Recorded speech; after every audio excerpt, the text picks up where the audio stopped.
Russia has waged war on Ukraine for over 42 months, and today we'll examine the military situation. I'm Julian Rupke, and this is BILD Situation Room. We begin in western Donetsk, where a Ukrainian counteroffensive appears to be steadily gaining momentum. We already discussed a few days ago the recapture of a first village here, but now we've secured footage that clearly confirms 2 additional villages have been brought back under Ukrainian control. This time we've got footage showing exactly how control was regained, and it's structured a bit like the Russian videos. So first we see the efforts of the respective brigade here, in this case in the small village of Tolstoy, to drive out the Russians. We primarily see the extensive deployment of drones, particularly those that drop grenades in the area. Still some classic kamikaze drones, but mainly these grenade drops that we see here in various houses in Tolstoy. And about 10 days ago, this village came under Russian control. We also observed the Russians raising their flag at this location and then continuing their westward advance, moving directly toward Andriivka-Klevtsove. That was the first village the Ukrainians had already reclaimed a few days prior, and also in the direction of Zeleny High. And there as well, we have new footage. We'll take a look in a moment at how this village once again came under Ukrainian control. So we're really seeing the day and night operations of these various drones equipped with grenades that can be deployed, swiftly revealing the outcome. Ukrainian infantry soldiers advancing on foot in this instance. The entire area is heavily drone contaminated from both sides, making vehicle movement extremely challenging. Here we witness Ukrainian soldiers in the center, particularly in the town of Tolstoy, proudly raising their national flag up high. We'll see another clip next showing the same scene. As said, it's similar to the Russian videos. They've clearly borrowed some ideas. Always this constant zooming in and out so the viewer can see where we are in the village and where the Ukrainian soldiers are. Of course, everything is published with a delay, a full day later, to make sure we don't endanger the soldiers here in any way. These are recordings from Tolstoy, a tiny village. We're looking at Zeleny High, a much larger neighboring village. And we see that this village is significantly larger, also with some multi-story administrative buildings here in the center. We also see this 2-lane road here in the center, and we'll shortly see that the Ukrainian army has regained control here. Again, we see this zooming in and out to show exactly where we are. So we're presently making our way through this village, and these are the Ukrainian soldiers who have now successfully taken control here. And it's quite interesting because we honestly didn't expect any kind of counter movement to actually take place here at all. For months now, it has to be said, since Kurakhov, the Russian side has advanced 50 kilometers to the west, reaching as far as they've reached the Vovcha line, a small border river. We'll check the map shortly. A border river between the Donetsk Oblast on the eastern side and the Nebuportovsk on the western side. And it was actually not to be expected that the Ukrainians would successfully cross this river, make it back to the eastern side, and re-establish a strong foothold there. However, the whole thing here shows us that it did indeed happen. Apparently, the Russians were weakened by the numerous drone attacks to the point where they could be driven out here now. Let's take a closer look at the map. It's not fully updated yet, not quite on the most current status right now. As mentioned, we're in the western part of Donetsk, in the Koma region. Koma was taken over several months ago, and this map hasn't been fully updated yet. As of today, we can confidently say that Zeleny High, Tolstoy and Andriivka-Klevtsove are now completely back under Ukrainian control. That means it's a relatively small area of about 5 by 5 kilometers. Nonetheless, it's now back under Ukrainian control. That means the steady Russian advance westward keeps going, and in this area, though it's not very clear to see, the Vovcha River is running almost parallel to it. This dotted line here clearly indicates both the oblast boundary as well as the river's overall course. The Vovcha is directly connected right at this specific location, and there was no indication whatsoever that the Ukrainians would return. However, a big surprise, they managed to push back or eliminate the Russian infantry here, and as a result, reclaimed 3 villages. From the Koma region, we're moving a bit further north towards Pokrovsk, towards the city that remains heavily contested. Both Russian troops are attempting to advance further here, and the Ukrainians are defending the city and the surrounding area. And we have new footage here that shows us how the defense is being carried out. Firstly, a recording that was made somewhat behind the front, about 10 kilometers behind the front line. And here we see that a Grad launcher, a fully operational Grad launcher, so multiple rocket launcher of the Russian army, is being attacked by the Ukrainians and is completely destroyed with a drone. It's less frequent now. You're seeing the drone approach. Hope you can make it out. The Grad launcher, already here with its missiles raised up, is seen less often now, as fewer of these Grad launchers are still available for active use today, and the Russians rarely dare to move them close. When they do, we often see what's happening here, namely that the Ukrainians completely destroy these Grad rocket launchers in the end, because simply the drones, the deployed drones, we just saw it, it's not a fiber optic drone but a classic radio controlled drone, now have a range which far surpasses the 20-kilometer range of the Russians' BM-21 Grad launchers. These launchers are relatively rare in use. Instead, what's deployed daily, often by the hundreds, are Russian infantry troops steadily advancing on the ground in significant numbers. And we've chosen a few videos that are admittedly quite challenging to watch and endure fully. We'll always cut it off or blur it at the right moment, specifically to show how the so-called Russian runners, individual soldiers who are simply sent forward by the Russian forces 5 or 10 kilometers in one direction to reach the front lines, how these runners are targeted and attacked by the Ukrainian army. We're looking at the footage of it and seeing it's so often, and I've seen this myself when I was there in that area, it's so often actually individual soldiers. We see here heavily loaded soldiers. The Ukrainians sometimes mockingly call them mules or camels because these aren't elite units, they're not trained, but these are contract soldiers who just signed the contract a few weeks ago, mostly somewhere in eastern Russia, and are now being sent to the front. The Ukrainians are well aware, the Russian army is fully conscious that these soldiers are hardly suited for combat but rather for carrying loads.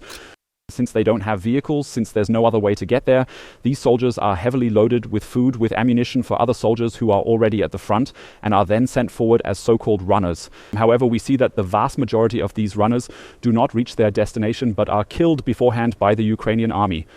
And that's exactly why the losses are so enormous. Here we see one of them who eventually has to take a break with all the gear he's carrying and is now being attacked by a Ukrainian drone. Like I said, we'll cut it at the right moment so you won't have to witness the very final moments of this man here.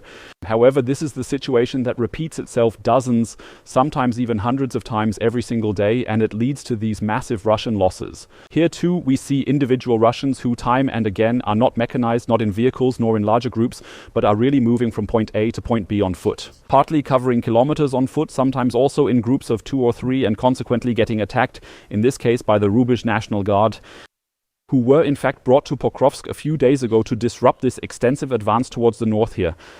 And it's quite sad, but also a reality. Every one of these videos, of which maybe 10, 15 are released daily by the Ukrainian side, ends with the death of a Russian soldier. And in that sense, a reality that the Russian generals and ultimately Vladimir Putin are politically responsible for, as one continues to advance further into Ukraine. Namely, we see it here with individual soldiers who are essentially sacrificed in a desperate and costly attempt to somehow push the front line a few more kilometers further westward or northwestward. The Russian army still heavily relies on drones, particularly fiber optic ones. We've obtained new footage from Sumy, situated in the northeast of the country, which clearly demonstrates how the Russian army is aggressively deploying these drones to hunt down and strike Ukrainian military vehicles. For Ukrainian soldiers and for larger Ukrainian drones, the Baba Yaga drones, and antennas, and it's undeniably evident that these drones are consistently and effectively targeting and destroying a significant number of Ukrainian vehicles every single day. As mentioned earlier, it's a very distinct situation. In Sumy, the Ukrainians aren't advancing with single soldiers, but instead focus on supply chains and fortified positions, aiming for entirely different objectives, which the Russians are attacking here. This shows us, however, we should once again emphasize that in Sumy, things aren't really moving forward for either side. President Zelensky stated yesterday that within a few months we'll have Sumy fully recaptured. And yes, he has some reason for optimism because we see that at least 2 villages were liberated by the Ukrainian army, and in the rest of this area the Russians are simply not making any progress. So we've had this line for months now, essentially since the Russians started advancing in May, or even as early as April, when they pushed the Ukrainian army out of Sudza and then attempted to move further directly, so in Kursk, to go right across the border. However, we haven't seen any success from the Russians here, as they've only managed to hold onto this small pocket right at the border. The Ukrainians achieved minor victories, reclaiming some territory. However, overall, it seems to be turning into a similar kind of stalemate, if you will, like in many other regions, at least for years, unless the Russians launch a new offensive. Still, just a quick reminder, that's the overall situation in Sumy. The Ukrainians are trying to push forward there, attempting to concentrate their forces in order to completely push back the Russians. The president promised that again yesterday. And the Russians are trying everything with these kamikaze drones to counteract that. And in the past few days, we've repeatedly looked at the actions of the Ukrainian Air Force, repeatedly observed how glide bombs like the AASM-250 or GBU-62 and others were deployed. Today we want to shift our focus to the Russian Air Force so as not to overlook that this Air Force, which still maintains absolute dominance in terms of sheer numerical strength, of aircraft and explosive power, remains constantly active and is operating nationwide. Here we see footage from Myrnohrad, and Myrnohrad is one of the cities right next to Pokrovsk that is still held by the Ukrainian army. And we can see there are actually about 10 multi-story residential buildings that are visible here. So this is a highly urbanized area where until quite recently 41,000 people used to reside. The Russians are currently deploying massive bombs in this area, specifically FAB-3000 glide bombs, which reportedly weigh up to 3 tons each. So accordingly significantly heavier than the Ukrainian bombs here to attack. We also have some other footage from the southern part of the country. This is supposed to be an Elmur missile, meaning a 100-kilogram guided missile that is fired from a helicopter. However, that is rather the exception. Most of what we are seeing now is another residential area, again in Myrnohrad, which is also being attacked by the Russians. And these are not just isolated attacks, but there are roughly 50 glide bomb attacks each day, solely in the Pokrovsk region. You have to keep reminding yourself of that when you think, well, why are the Russians so superior, or why are they still advancing on the ground, even though, as we just saw, they're advancing with only a handful of soldiers? The reason is that they're heavily backed up. These are recordings from Kostiantynivka, from the nearby city, where the Russians are also attempting to break through. That means we see every single day that there is constant and massive bombardment from the Russian side, with the Russian Air Force actively supporting every step, so to speak, every offensive move of the infantry troops. That's precisely one of the main reasons why the Russians keep advancing forward and why Ukraine continues to suffer heavy losses. These aren't usually losses on the ground, nor from direct combat situations. There, the Ukrainians are very clever and aim to keep everything focused on drone activities. But there are always these large-scale air attacks on depots or on buildings where the soldiers are stationed, and on strategic positions of the Ukrainian army, which repeatedly result in significant casualties. In the end, we want to take a closer look at additional actions carried out by the Ukrainian army against Russia's gas and fuel infrastructure. We begin in occupied Crimea, where we've obtained fresh footage of yet another fuel supply train that was targeted just a few days ago. And we see here these images are particularly challenging in this case because there's very high surveillance on the Russian side. That means, for instance, here a driver of an oncoming train captured some footage, but as he approached, he ceased filming entirely. We have additional footage right here that clearly shows once again various carriages were set on fire in this incident. We don't know exactly with what, whether it was an act of sabotage or if a drone was used, that's unclear. We do know, however, that the Ukrainian military has claimed this attack for itself, also posted a photo of this train here, which suggests that they were indeed on the ground with personnel, so to speak, deep in enemy territory, and were active here in the occupied southern Ukraine. We're seeing it again here now.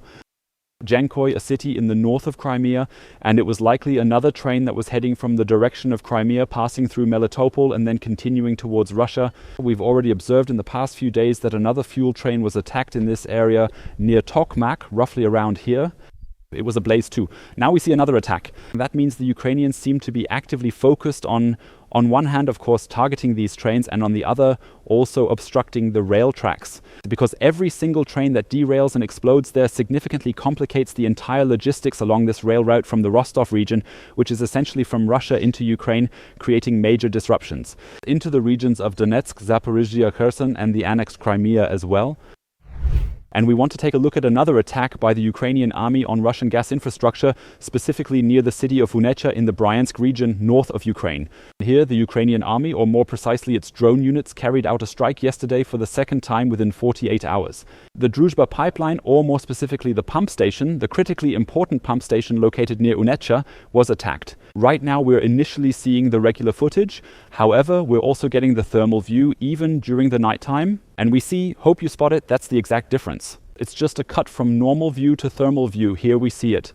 And now we're seeing a lot more details, so we can see all the tanks around the outside here. We're seeing this huge facility of the pumping station, and through the Druzhba pipeline, fuel was and still is currently being transported. Oil was pumped directly to Hungary, leaving the Hungarians extremely angry and furious. Ukraine responded the day before, suggesting they should direct their complaints to their friends in Moscow.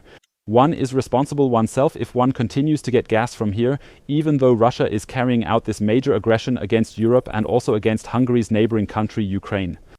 As mentioned, the footage shows a massive fire and also demonstrates that for the Ukrainian army, and not just since yesterday, attacks on gas pipelines have been completely legitimate. That targeting Russian gas pipelines is entirely within the scope of their legitimate and justified actions as far as the Ukrainian army is concerned. And we want to take a look at the map, want to see one more time where this pipeline or where this city actually is. And we see Bryansk, so here in the north of Ukraine, also near Belarus, and through Unetscha, the oil then flows both towards Hungary. Here on the left side to see, this means the Russians are currently facing a significant challenge in maintaining their gas export operations. And if we look at the attacks on the fuel infrastructure in parallel, we see that there are already shortages in gasoline supply within Russia. Then we can also clearly see what Ukraine's plan is and how they aim to put pressure on Putin, his population, and his regime.